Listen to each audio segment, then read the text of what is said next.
Welcome to the Olympic edition of the Penalty Loopy podcast, where we talk about all races and everything around the biathlon competizione from the 2026 Olympics in Antholz, Italy.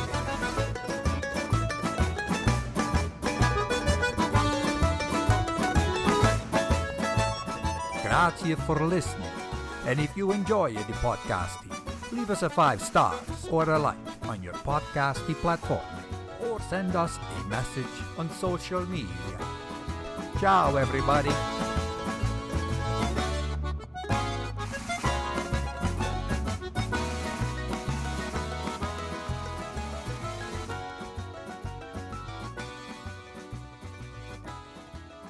Hey, ciao, Dr. J. How are you? You changed it on me. I was expecting my normal buongiorno. Yeah, no, you jinxed it. I did. I said something about it right before we started recording, and you know what? Yeah, you changed it on me. We did send our little girl to school today in her Italian shirt. It says "Ciao Bella" on it. So yeah. I couldn't let the 2 weeks go by without doing it. Like, is she saying it, or does it just say it on the shirt? She just says it on the shirt, but she'll say "cha, right. cha." Right, she doesn't get the whole Cha, cha, cha. What a day! It's not very Antholz-y weather, hey? No, Snowholtz. It was nice to see the snow on the trees. It looked kind of pretty, but it was a little gray. But I was like, oh, great. Now I just did the whole animation with green trees, and now I have to change it up. No, don't. No, it is good enough. What a race. You dream of we see so many relays that have these big gaps by the time you get to the last leg. Not today at all. This is pretty fantastic. Yeah, it never, like, I'll have to admit, I missed the first leg, but like something would have to go really bad for any of the teams to catch up with France, I guess. But well, and something did go very bad. Well, you mean in the first leg, yeah. If you ever in the future are to think back on this relay, is there what will pop out to your mind first? Because I clearly have something in mind. Bit of an odd one, I guess, but my concern for Perrault at the finish line. Yeah, I was really happy to see that there was a medical person coming in and then basically took off right away. So I was guessing that must mean that he said he's fine. Yeah, he was exhausted. When he just kept lying on the ground. Mm-hmm. You don't see that from him. Well, exactly. So I don't know if he had like a bit of a cold. He did have the fastest loop in the fourth. So maybe just pushed really hard, not really knowing if Vettel was still putting in a strong effort to catch up with him. But that was kind of the weird thing that stood out to me. Yeah, and you could overhear Quinton when he was talking to his family. Apparently, said something along the lines of how Eric was he was clearly not feeling well, and that's why the podium ceremony was delayed. And he made some comment if Vettel was in top condition, he might have been able to make a run at him. But it's just he gave it every last drop of energy he had. Yeah, no kidding. And, also with the two misses, which, nothing wrong with it, but with Perrault, it's almost unusual, right? So, what a moment though. For this kid, because he's still so young too. He's the anchor leg of the French team that finally wins the gold medal in the Olympic men's relay for the first time. And I can't imagine. Perrault he's one of those guys that we've talked about before, that he just sort of has this natural sense of how the race is unfolding and when to use his energy, and he really rises to the moment. He He takes his time when he needs to, but I have to imagine that even for somebody as talented and as exceptional as him, that at some point you had to start feeling a little bit of pressure there that you could do it. You could bring home the gold for France. Yeah. And then I do think though. Sorry, go ahead. Oh, I was going to say no. Continue what you were going to say, because then I'm going to hop a little bit.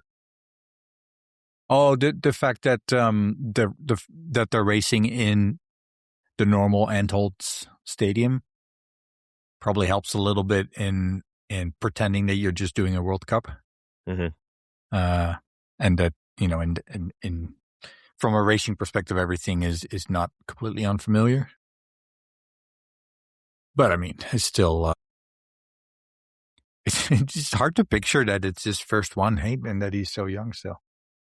It feels like he's been doing it. We've mentioned this before. It feels like this is his second or third Olympics.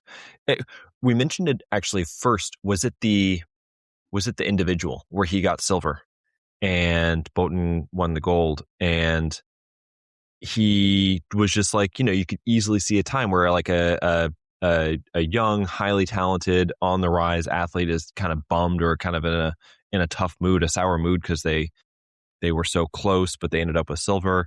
And instead, there he was, just like, congratulating Botn on the win, and he just looked like somebody who was the master of the field, the king of the field, and he looked like it again today. And I'm just I will continue to repeat this forever because I'm so impressed with the way he carries himself. Yeah, it's a scary thought that he'll probably only get better, right? I know. But I also wanted to mention that in my mind, this is sort of like the Jacqueline race, where Fabien Claude has that the penalty loop on the first leg, and then it's Jacqueline coming next, and he does exactly what Jacqueline does, where he starts 50 seconds back, and then he puts in some ungodly charge, gets to the first shooting, and I think he's like 20 something seconds back, maybe like 29. Mows him down, and suddenly he's 7 seconds back, and not just content to have eliminated the gap, like, now that he's up in the front, he immediately puts in another massive surge. So by the time he gets to the range the next time, he not only has a lead, he has a big lead. So he comes up to the second shooting, and he's got a 17-second advantage. He went from 50 seconds back to 17 seconds in the lead before the second shoot. And, he had just the one reload, and which is phenomenal. By the time he got there, I was fully expecting, the full Jacqueline, where you get like the rapid firing, and then he ends up on the penalty loop. But nope, gets the one extra, and he just holds it together and exchanges France in first. So that was incredible, and I'm very happy for him that, especially after he was just devastated in the sprint, that now he has the pursuit, and he has this moment where he didn't win the medal. It wasn't in spite of his performance.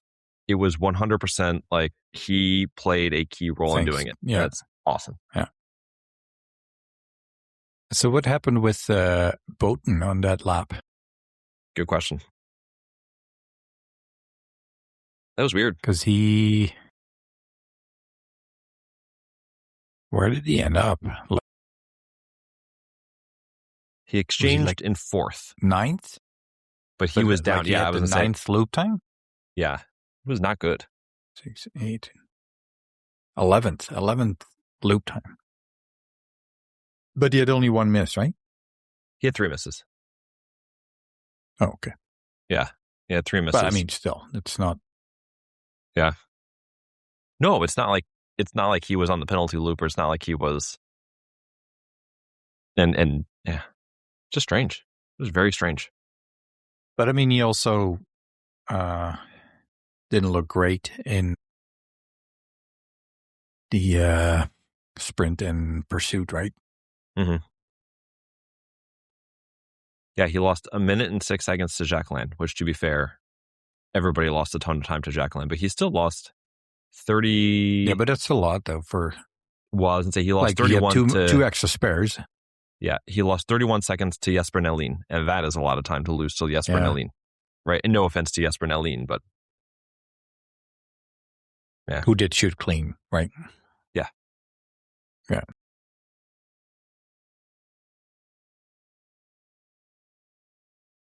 I mean, Norway, I don't mean to change to Norway too fast, but they got to be shaking their heads a little bit. I know that they looked fairly pleased with their silver in the end, but Uldal had the top leg 1. Lagerud had the top leg 3. Christensen was number 2 on leg 4. And normally that would be a recipe for a gold medal. So just kind of just a weird one. Well, yeah, exactly.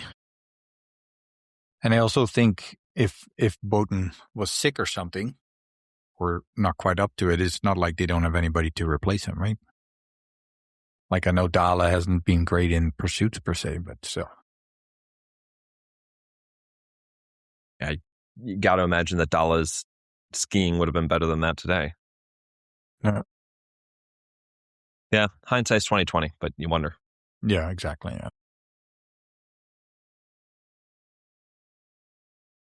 Back to the French real quick. Uh-huh. They got the medals today from Martin Fourcade, and I just thought that was a cool moment. That especially like QFM and Fabien Claude and Jacques Land, because didn't Jacques Land, wasn't that his roommate? I think for a while. I don't remember that. And then so for them to get the medal from Fourcade, and then Perrault, who grew up idolizing Fourcade, one of his idols, I should say. That had to just be a surreal moment. You wouldn't prefer one of the officials from the IOC that you've never seen before and will never see again? No, yeah.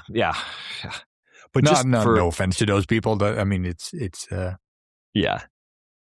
They should always do this. They should always have a legend of the sport out there to hand one over. It should be Fourcade and Mäkäräinen and Björn Dala. And yeah, exactly. Those are the guys that should be doing it. You should get your medal from the Bo brothers. Imagine Tarja or something. Yeah, right.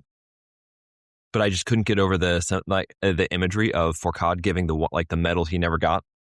Like he never won a Olympic relay medal, and he's handing it over. And I think he is probably first in line to congratulate them. Like he looked as happy as anybody. Yeah. So, did he just get a medal as well? He did. He did just get a medal. Yeah. Years after he retires, he's still getting medals. I know. Did he get a gold or did he get a silver? It was a gold. Yeah. Yep. Yeah. Okay. 2026, Martin Fourcade wins another gold. Yeah. You won't be denied. Johannes needs to outdo him on that part too. Mm-hmm. Oh, yeah. That's true. Although not a gold. Yeah. Yeah, what do you think of Sturla, who is having an adventurous Olympics, to say the least, now has 4 medals.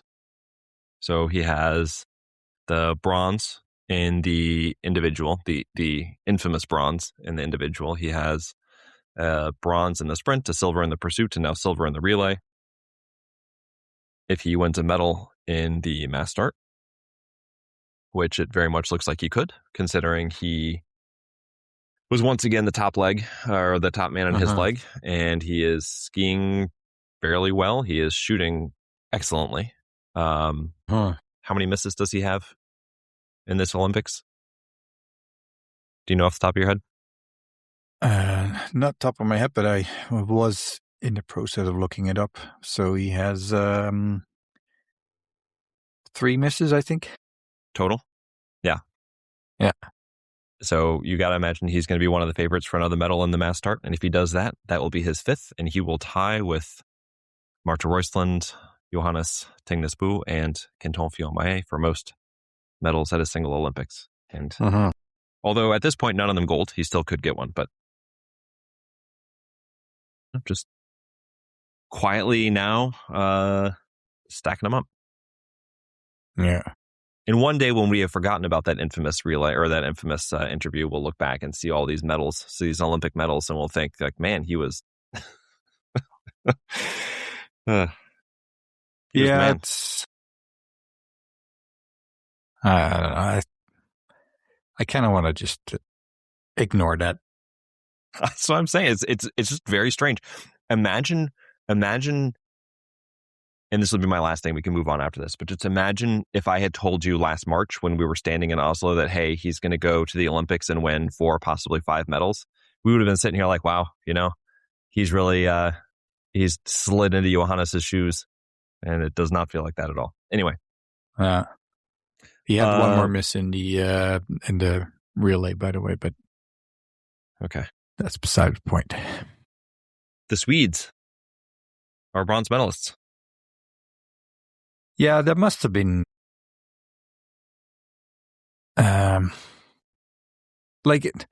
realistically, I don't think there was more in it for them.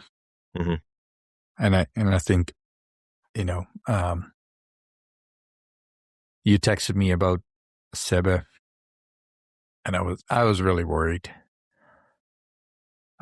Clearly he's not been having the greatest championships, and I was really worried that he might get in a position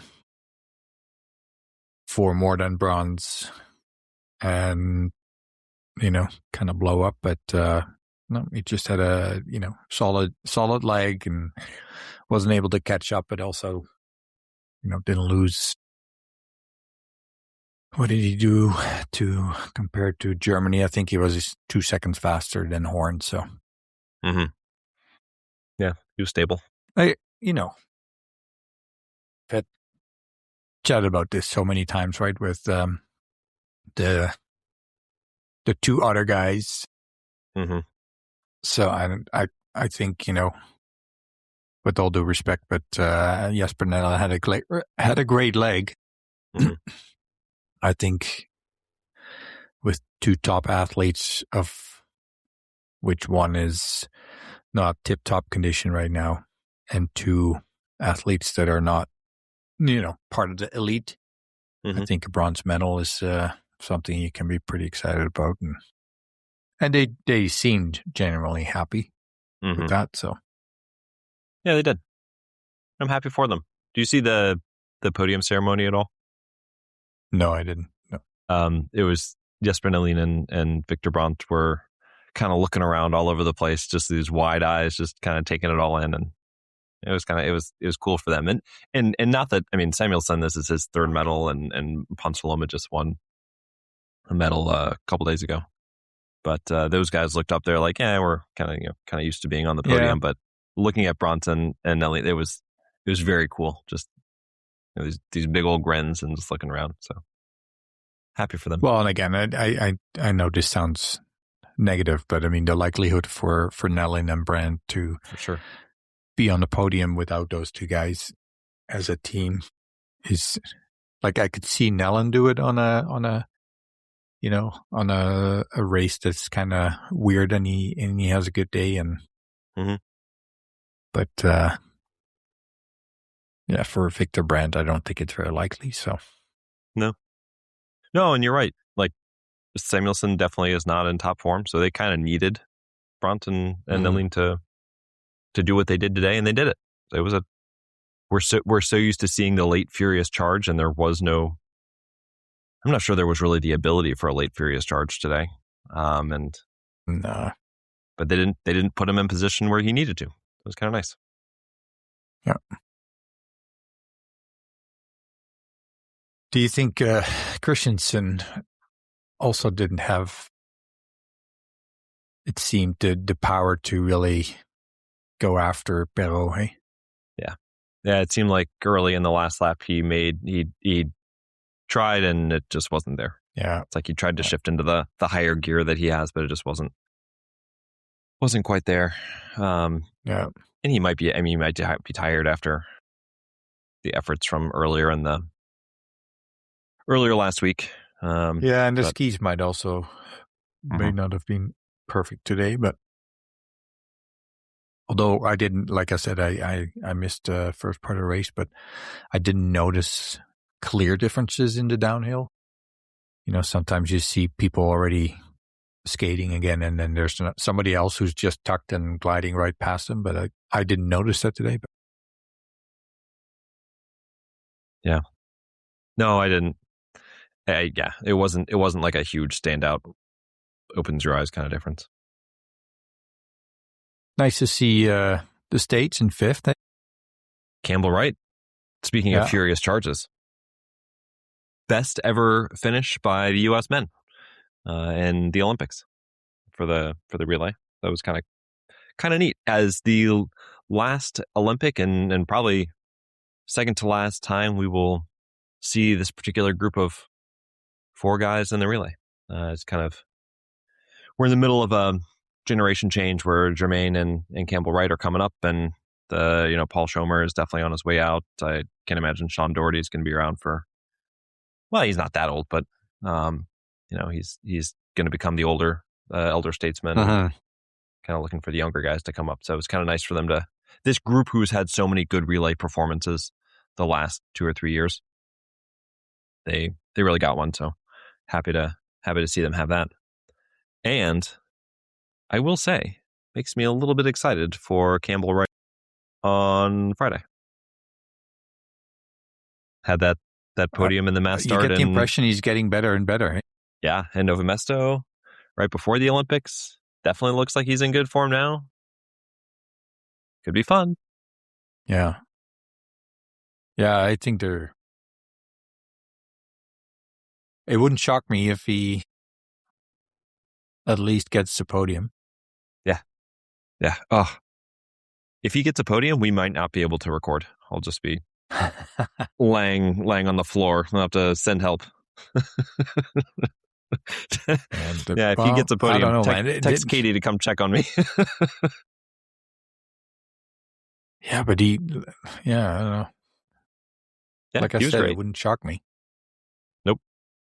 Oh, he looked, this Campbell Wright looks much different than the one we saw at the beginning of the week. Or the beginning of last week, I'll say. And I don't know if they got the skis right or if he just needed to find his legs again, but he's there. Do you know why? So the Finns had Jimi Klemitinen. Yes. Klemitinen. And he's the replacement, right? Or he is he's the reserve. Came in for Harjula. And thank you to Hanna Ackerfeldt for chiming in with this bit of information. But sounds like he was a little bit under the weather. And also the last couple of seasons, apparently, and this is nothing I noticed, but she mentioned it, he will tend to fade over the course of a World Cup week. So there was a little concern, I guess, that he was not going to be on top form. So that with the illness, they decided to bring in the young legs. Yeah, and I mean, for a 20-year-old, I don't know how many races he's done, but obviously you can't have too high expectations, and unfortunately he had 2 errors, because I think up to that time they must have been close, right? They had 2 spare rounds through the first 2 legs. Yeah, because after... And Seppala exchanged to Klemetinen in second place, so virtually tied with France. Yeah. Great to see Finland having another great day. That those guys were able to do it. And you wonder, like, in an ideal... could have been, right? Yeah, in an ideal world where you could just pick up Harjula from where he was a couple days ago and just drop him right in today and see what he could have done. Yeah, but still, I mean, would they finish? A little comeback from Invenius there, and finished in 7th. Yeah. I thought the Swiss boys ran pretty well today too, until Finello had his adventures on the range. Kind of nice to, they not quite as spectacular as the Finns, but Burkhalter and Stalder and Hartweg had been racing pretty well. So, eighth is probably where you would expect them to be. Yeah. Yeah, I would think that's still a result they're sort of comfortable with. Like, Yeah, I mean, you look at Stalder exchanged in fourth. Hartweg was sixth best on his leg, and I don't know what he was doing there at the end, if he slowed down at all late in his leg. Yeah, well, because they had quite a gap in between the other two teams, right? Yeah. On the other end of the spectrum, you kind of feel bad for Italy. Yeah, what happened there? Because they didn't have any. Yeah, it penalties. Was like over before it started. Just skiing. I mean, you look at. Did something happen, or specifically? I don't know. So I cannot see anywhere that Braunhofer fell, and I have not, to be honest, since the race ended. I didn't go back and look for anything, but he just like bonked in the second half of leg one. I mean, not that he was running at the top, but he was 21 seconds back, 29 seconds back for the first or for the second shooting. And he had one spare round, exited the range 32 seconds back, and then he was suddenly 54 seconds back, a minute 8 seconds back, a minute 20, and exchanged at a minute 27. And I have no idea. Yeah, I mean, his course time is 1:24. Yeah. But even like,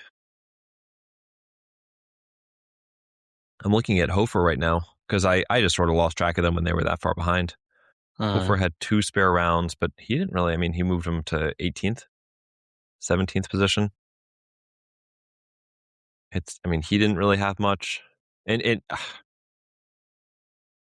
yeah, Romanen, not much. Then Giacomo made a little move at the end. I wonder if they just really missed, if they just whiffed on the ski prep. Yeah, but I don't know. This feels a bit more than just bad skis, because, and like you said, especially the jumps in time behind. Yeah, it's weird. The one that gets me in Braunhofer, I don't really. I know him a little bit from his performances on the IBU Cup, but Hofer's been racing pretty well, right? Even at the Olympics. I mean, these aren't like podiums, but still, he's been racing pretty well, and his course time on his leg was behind Logan Pletz, which, like, no offense to Logan Pletz at all, but that's just not where Hofer had been recently. You know, he was 2 seconds, maybe 1.3 seconds ahead of Florent Claude. I mean, it's just not where he's been. So that's strange. And yeah, I don't know what happened to Italy today, and I feel bad for him, because I thought they sort of had an outside chance at a medal, but I don't think it was going to matter today with how the top teams perform. But yeah, it's just odd, because when you look at the loop chart progression, like, so they went from after course times after lap 1, they were pretty well. They were the middle of the pack, and then at the end of lap 3 in the first loop, they're all of a sudden really far back, and then they kind of claw back. But then at the end of the second loop, they're also really far back again. So it's almost like they just burned up or something, like which, you know, if you have really bad skis and you have to put in all that extra effort, of course you're going to be more exhausted by the time you ski the last loop. But this seems a bit kind of extreme. Yeah. Huh? In the end, it's like definitely one of those moments where, of course, all the hopes are up for if the first two, or if the other two, in quotes, have a decent race, then Hofer and Giacomo might be able to get a surprise, but wasn't in it today. And I would imagine that Giacomo was resting. Well, resting is I know exactly what you mean. Bad word for it, but yeah, just not giving it everything, right? Mm-hmm. When Serving you are some energy that far behind, you don't need to blast it all out when you're still have the mass start to come.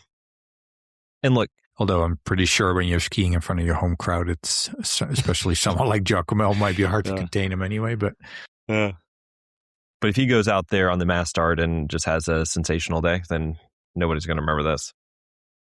Yeah. Talk about the Canadians for a minute. They weren't super high up the board, but it felt like, especially Runnels and Logan Pletz, like they had some really nice leg 1 and leg 2. It felt like they were doing a really good job of sort of staying in contact with, with the teams just a touch. Normally, I should say, just a touch ahead of them. Like when Logan exchanged out Jesper Fleming, they were 1 minute and 3 back. They were in 11th position, but at that point they were 22 seconds back of 7th place. So they weren't. I mean, they were in a position where they haven't been for most of the year, I would say. Just proud of them. Yeah, and I'm looking at their leg times and stuff, and they're all kind of middle of the pack, and course time. They actually, talk about wax again. I think Canadian team has been doing a really good job so far with the wax, because it's got to be one of the last Logan's better ski days. Mm-hmm. I'm really happy for him. I think that this has been his best couple weeks of the season. Well, and I mean, remember we talked to him, and it was so unclear if he was even going to go, and he I think his start of the season was really good, and then he faded off a little bit and seemed to have some trouble in the range, and to still to make it on a team and have a good Olympic so far. Absolutely. Yeah. No, I mean,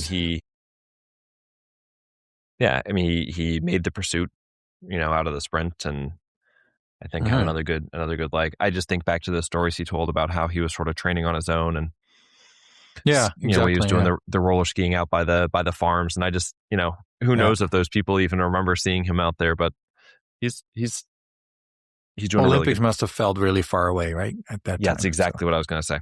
Is that had to feel like it was, he was, like I said, he was on his own. It had to feel both physically far away and also that like he was just in a really tough spot to get there. Yeah, I'm really happy for him. Yeah, and I mean, of course, penalty loops hurt, but at the same time, we've mentioned it before. Jesper Fleming, it's all very new to him, and Zach. Was this the first time that Zach was in the final leg?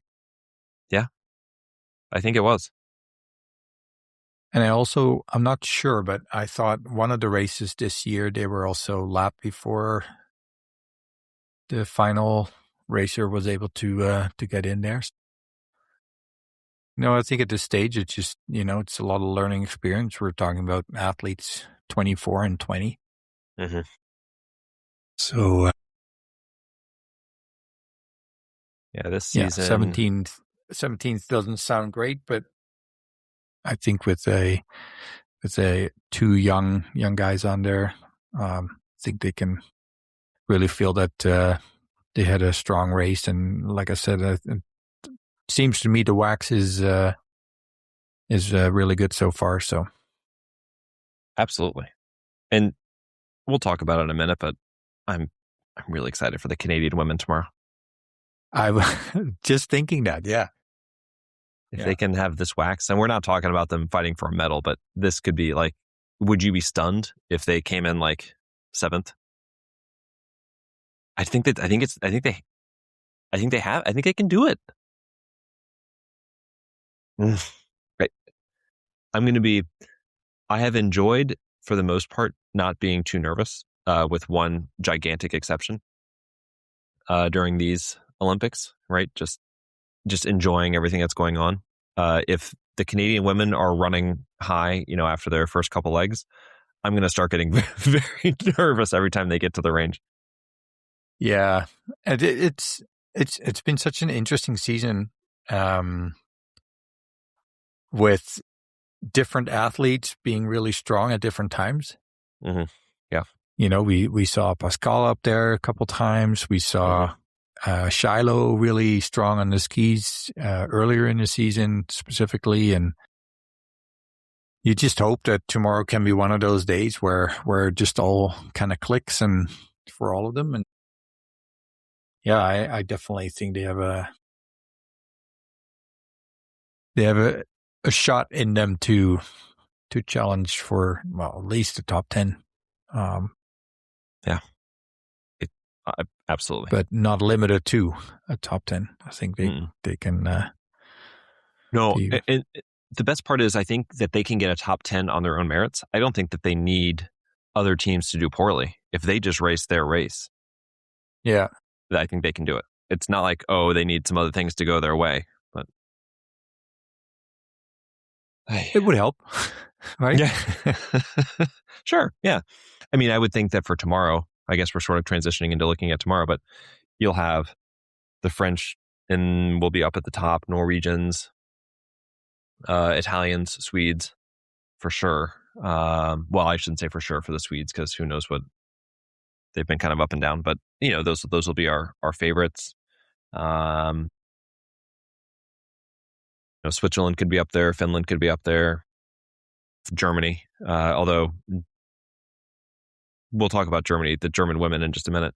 But I think I could see the Canadians beating Slovenia. I don't think, for the most part, the Austrians have been, knocking my socks off. Poland could actually have a really good day.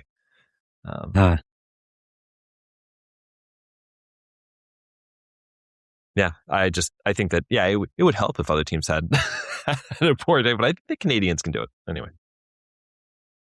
Well, and I'm also looking at, I just kind of put a random date. So I'm looking at the women's relays results since 2019. Mm-hmm. So the best result is 5th in Hochfilzen in 2019.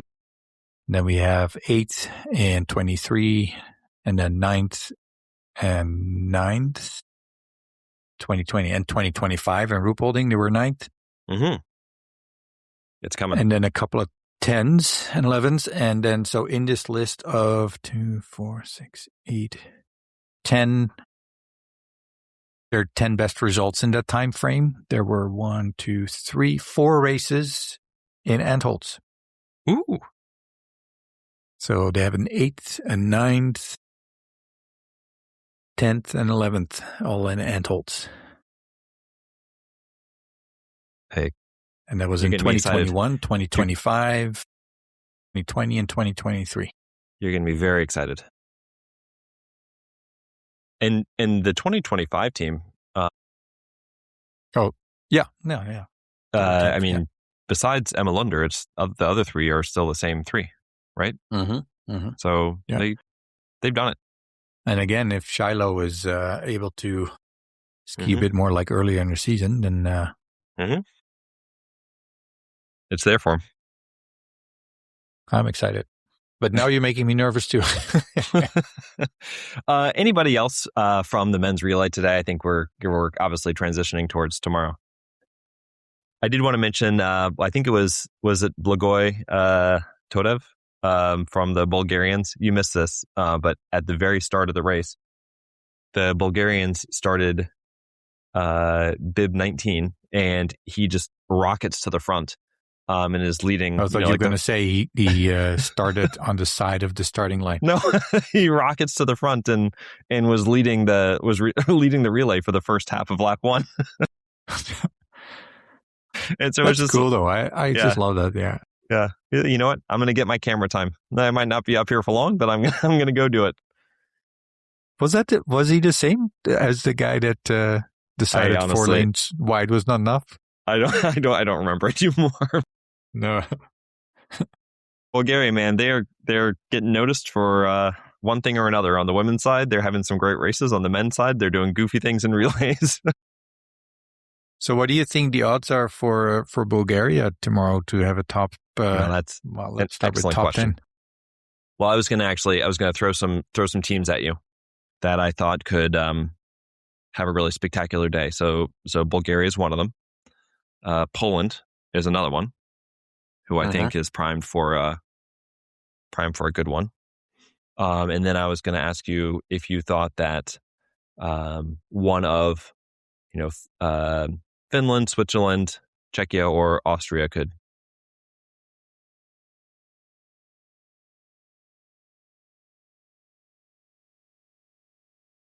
I don't think we've seen a good top to bottom Olympics from them in the same way that we have from Poland or Bulgaria.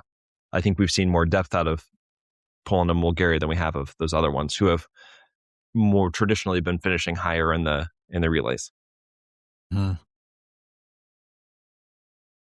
Oof. Well, I think Finland, in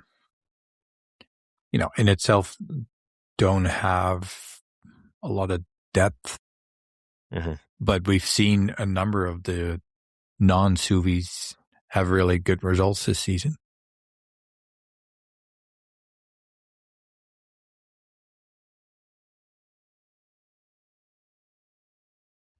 I struggle a bit with the Czech Republic because I'm assuming that Davidova is part of the race. Out.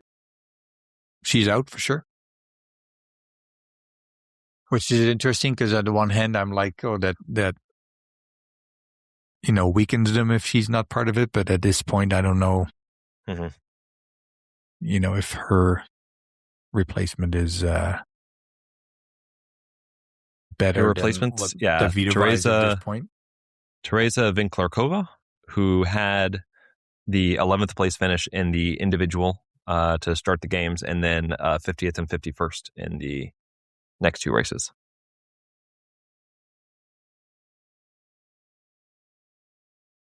Oh, man. I don't know. I do have a really good feeling about Poland, and I really hope that at least, that the wax is going to be good and everything, and that they have a sort of a fair shot from their perspective. They've been nailing it so far. Is I know this sounds bad, but is there a fourth athlete for Belgium? Like, do they have a? There is. This is the first Belgian women's relay team at the Olympics ever. So they'll have Lotte Lee and Maya Kloetens will be leading off, and then Yves Bouvard, and then Marissa Imon will be the. I probably mispronounced that. I gave her a French pronunciation, but I might be wrong. Well, that's pretty much 50% that you're correct, right? Yeah, and that will be their anchor leg, which I'm very happy that they get to make that start. I also want to mention Johanna Talharam will be... Is Lampic on Slovenia? Lampic is on Slovenia. She is leg 2. Okay. Yeah, I was going to mention Estonia, who I think so far haven't had the best of results, but it's still a solid team. Yeah, they've done it before. That have performed well, and yeah. Poland, obviously, we know who they've got. Anna Maka, who's had the weakest of the Olympics so far, but then Kamila Zuk, Joanna Jakiela, and Natalia Sidorovic will be the back three, and they could be making a run up the board late. Switzerland, Amy Beserga, Aida Gasparin, Leah Meyer, and Lena Haki-Gross. Beserga and Leah Meyer have been solid, but haven't seen much of... Actually, Gasparin, she had that good sprint where she was on the verge of a top 10 before a couple late misses. Germany has... How do you feel? Oh, yeah?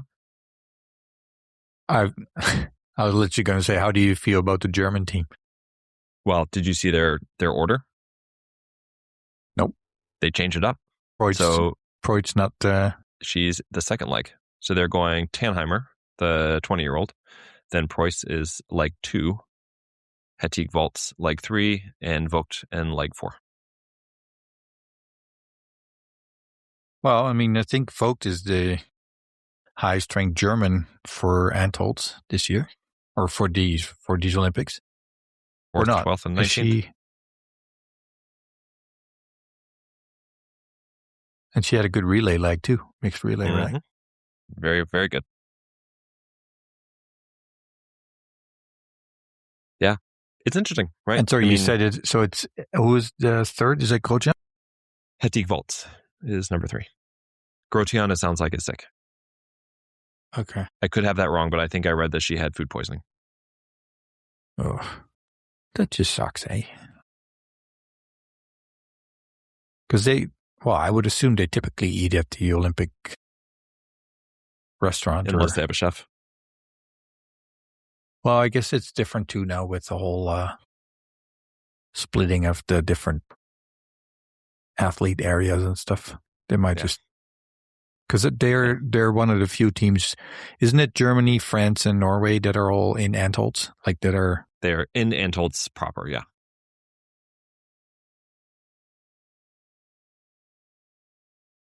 Interesting. I mean, I can't blame them for going away from Preuss.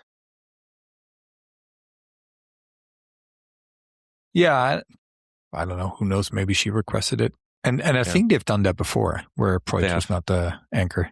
Yeah. We'll see. Well, and you could also argue that, Tannheimer could have the race of her life and put them in the lead, and then Preuss, continuing to build on that. And at the same time, even though her standing shooting has been a bit off, but if Tannheimer has bad shooting, then Preuss is also somebody who can sort of make up for possible time behind, right? Yeah, and I don't know. You can make a good argument for it. Yeah. If you need to sort of stem the bleeding, and you got Preuss right there to do it, she can be sort of the fireman to come in and put it out. Has Foad be the anchor leg before? No, that's a good question. For some reason, I feel like you could make an argument that this is the high floor. This is the high floor lineup. We're going to try to get a medal. Even if it takes us out of gold medal contention, we're going to do our best to get a medal. And once we're in medal contention, we'll see what happens. Well, and I mean, if you can get Vogt going in a lead, I mean, obviously her skiing isn't super fast, but such a strong shooter, right? So, and like we saw in the mixed relay, she was able to really hang on. She didn't hemorrhage time. The French. How do you feel about Latvia team? Oh, Latvia. Well, they're putting their top 2 legs out first, right? Esther Bolfa and Baiba Bendik out first. Could exchange pretty high. Probably slip back later, but they could get off to a good run. Did you see who is leading off the French women? Slovakia. Hang on. The French women. No, did you see this? Nope. Do you want to take a guess? Leading off. Well, I don't know what the situation with Simone is, if she's sick or not. Simone is in the mix. She is on the team. Well, then I'm guessing she's leading off. She is not. It is Camille Benet.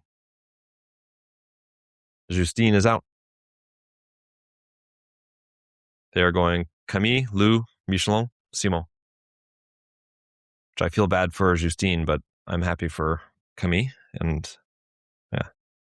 if you, and I think we talked about this before, right? But if you're just thinking of what quartet gives us the best chance at this stage, and the form that people are in, yeah, that's really sucks for. Yeah, I know. To have probably her worst shooting week in a while.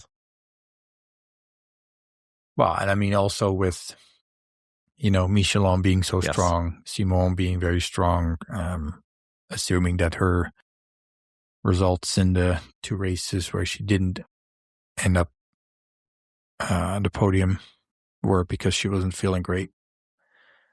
That's like the likelihood of a gold is Like, I would be kind of shocked. Because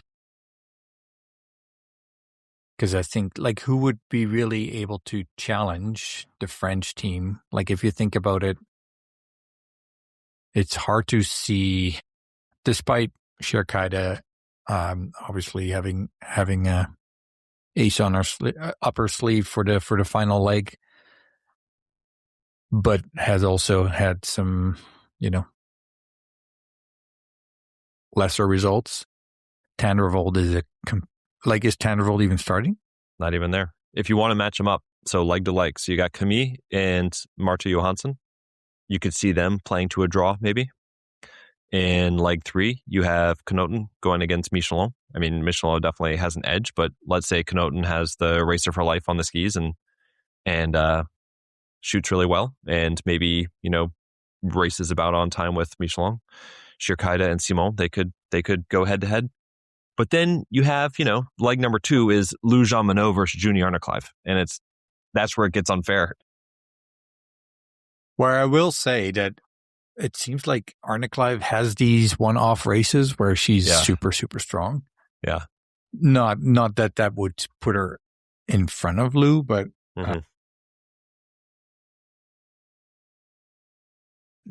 for Norway, everything would have to go right. Everything has to go right. You have to get Fourcade. Would have to have. Yeah, you need to get Fourcade to the standing shoot within like 12 seconds, 10 seconds. Wow, you maybe even closer considering how fast Simone could shoot. The Swedes have Jesblom, Magnussen, and then Elvira and Hanna in that order. They're. I don't know if the result of Ponsaloma and today is an indication of the Swedes getting better and better. That could be interesting. Maybe Hanna, she wants to match her boo with the gold. Yeah, she's got to match her boy. By the way, did you see the video? Did I send it to you of her and Elvira, and I don't remember who the third woman was. Maybe Lynn, watching Martin win the gold medal, and they're all crying. Yeah, like they're just so happy. That was pretty cool. I thought that just triggers seeing Emilien Claude with Fabienne today. So happy, yes, happy. Italy's going with Auchenthaler. Doro is going in leg 2, Carrara in leg 3, and then Batozzi will be anchoring it in leg 4, hoping to recreate her magic. As long as they can put Lisa out in contention. Yeah. Carrara's fast, man. But that will be a big if, right? But I mean, at least Doro is on with Lou, who I don't think Dora will challenge her necessarily for the fastest time, but I mean, she should be able to be pretty close, right? She can make us some ground and range time too. Just not a ton, but maybe enough over a 6-kilometer race that she can hold it close. Well, and I think especially with Lou's shooting at this point, which sounds crazy because she's still shooting really well, but for her, she seems a little out of her prime, where she can be. How about Slovakia? You mentioned them earlier. You can't count them out. They had, what was it? Was it Oberhof or was it Ruhpolding where they had that amazing relay? Yeah, Yeah, man. I don't remember, but you definitely have some experience on the team. Bataska Fialkova, Kuzmina, who you're not asking her to do a ton. Just 6 kilometers. She's got all sorts of experience. Remenova, who actually looked really good in that. I can't remember again if it was Oberhof or Ruhpolding, had a fantastic closing leg or anchor leg for them there. So hoping for good things for the Americans. Deidre, Lucy, Margie Freed, and Joanne Reed going out the anchor leg. Yeah, that's going to be fun. I'm looking forward to tomorrow. Yeah, there's many teams. I was just going through who would I would like to see on the podium. But and you know Give what? me I think you mentioned Austria. Yeah. They still have a group that can do well, right? I mean, I know this Olympics hasn't been great yet for the whole team, but I mean, Andaxer has been very good. We know Lisa can have a top performance. Gantler, Juppe. I mean, they could be top 6. They could. And then we have Bulgaria, who could surprise a bit. Oh, man. This could be a crazy... Finland if could be... everyone is racing well, like the second exchange could be very exciting. Just thinking midway through the race, it could be a very tense moment. I just really hope for... I don't necessarily think Poland needs to get a medal to get me excited. You know, if they just have a really good race where all 4 athletes just have a great performance for them, then it doesn't almost matter what rank they come in, right? Yeah, I'm gonna throw this in. I mean, here I'm now. sure it does, but I mean, yeah. So I sent a message to Tobias before the Olympics, and basically just one of those just trying to be a good friend, and I truly believe this too. So this wasn't just me, blowing smoke, but one of those good luck in the Olympics. Don't worry about the actual results because it's only 2 weeks. We put a lot of pressure on these 2 weeks, and you can't just look at this to see the progression of the team over the last 4 years, right? If you look back where they were coming out of Beijing versus where they are now, just the hopes and expectations of the Polish women are so much higher. So there definitely has been progress. And then they had that awesome sprint and especially the pursuit, back to back, and they secured 3 spots in the mass start. So I, was exchanging messages with Tobias and asked him how he was feeling. He said he was flying. To have 3 in the mass start is just amazing, and he feels like it cements, how he feels that the progress they've made. And I was like, yeah, forget what I said. Forget. Definitely, the results of the Olympics absolutely 100% reflect the progress you've made. So really, I mean, that is just a guy who's worked really hard with those women. Those are women who have worked really hard to build things up. And really, you go back and look at where they were coming out of the Beijing Olympics to where they are now, and just it's night and day. And I'm very, very happy for them. Mm-hmm. I think the stat I looked up was that the season, I think it was either the season of the Beijing Games or the next one, they had, I think it was the season of the Beijing Games, the entire team had 4 top 17 finishes. And in the pursuit, just the other day on Sunday, they had 3 women have top 17 finishes on the same day. So it's just, obviously can't, apples to oranges, but it's been awesome to see. And yes, I am not objective when it comes to Poland. I understand.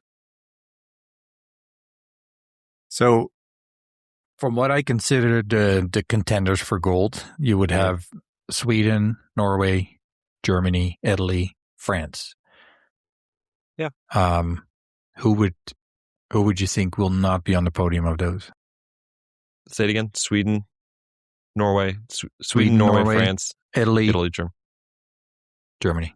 I think my podium is going to be in order. I'm going to go France. I think I'm going to go France, Sweden, Norway as my podium. And I think Italy and Germany will be just off of it.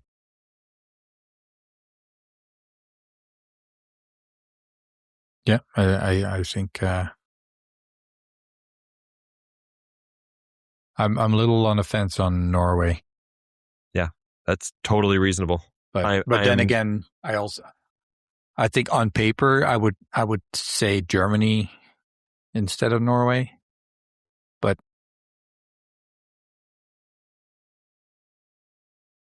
I don't know. Like Germany could be a strong team, eh? They could. It's just. And so much about a relay is how the race is unfolding. Yeah. And then, I mean, I'm not sure. I think folks has had a anchor leg on a relay, Mm-hmm. and I'm pretty certain that when she won with Josse Strello, the single mixed, I think Josse's was the anchor. Like the men were last. Not 100% sure, but anyway, I think I like that setup. I like, because I would be concerned with Preutz in the anchor now, with how her standing shooting has been. 100%. I would too. All right. It's going to be a big one. Should be exciting. I'm looking forward to it. So Yes. We'll chat tomorrow. So thanks everyone for listening, and we'll be back tomorrow. Ciao. Ciao, everybody. Cha-cha. All right, take care.